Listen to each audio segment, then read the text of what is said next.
So, you've been waitlisted or deferred. Now what should you do? Well, when it comes to applying to college, I would like to give some of my tips and advice when it comes to waitlist or deferral. As I'm sure most of you have heard by now, there is something called a letter of continued interest, also called the LOCI or the LOCI for short. So what should you write about in this letter of continued interest, and is it helpful?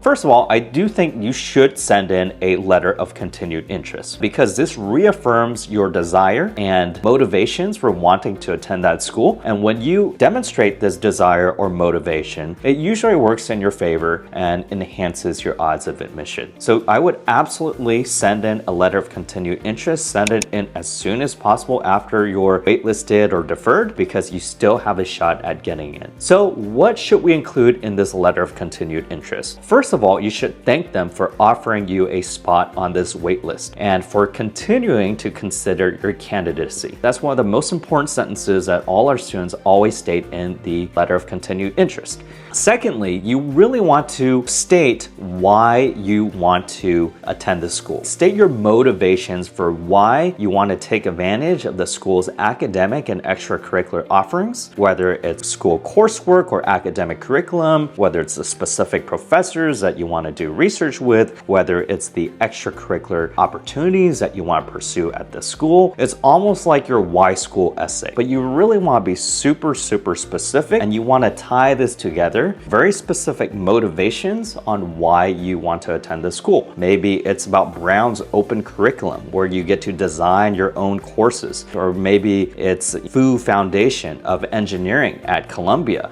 where you get to pursue engineering while also taking advantage of their interdisciplinary liberal arts education, right? But you really want to be specific. Is it robotics? Is it environmental sustainability? Is it electronics and mobile devices and artificial intelligence that you want to pursue? And that's why this university is a right fit for you? Is there a specific professor that did this line or field of research in neural networks or reinforcement learning perhaps? That's why you want to pursue this university. You really have to be specific. The more specific you are, the more genuine you will come. So you don't want to just mention, oh, you want to attend this university because they're strong in engineering. Engineering is such a broad field. What specifically, what type of work are they doing in engineering? What are the fields or line of research that their professors are working on? Is that ingrained in the academic curriculum at the school? The third thing you want to do is you want to send in your updates, right? Any updates to awards or honors that you've gotten or extracurricular pursuits that you've undergone. Send in updates on your progress from the time when you first applied till the moment you got your waitlist or deferral. Send in these updates and notify the school. The fourth thing I would mention is you definitely want to mention how your background is also a great fit for the school. So just like you want to explain your motivations for wanting to attend the school, you also want to mention why you are a good fit for the school, what you will contribute to the student body. Do you plan to launch new initiatives? Do you plan to pursue this area of research? Do you plan to form a new school club and conduct outreach or community service for underprivileged youth in Philadelphia city? What exactly are you going to do to contribute to the student body and the diversity at the school? And then lastly, you want to reaffirm your desire to attend the school if admitted. And you want to say this school is really your number one choice, without a doubt. Whether it's your number one choice or not, who cares? You just want to get in first and then decide later, obviously. So you definitely want to show very strong interest in the school, given how competitive it is. So these are the different strategies I would take when it comes to the letter of continued interest to maximize your odds of acceptance, which is what we at AdmissionSight do. That's our mission, which is to maximize our students' odds of admission so that highest achieving students could really make an impact in our society through different avenues. And so we teach our students a lot of real life skills on how to navigate this college admissions journey, which I really think is a microcosm for real life. If you could crack this college admissions journey, it's likely that you could be very successful down the road, because cracking this college admissions game is not an easy task. And the top students don't always get admitted. So it's really our mission to make sure every student gets the education that they deserve. And that means trying to crack this admissions process to maximize their odds of admission. If you guys like what we say, give us a like, hit the subscribe button. We're going to be sharing more tips and advice on how to get into top universities.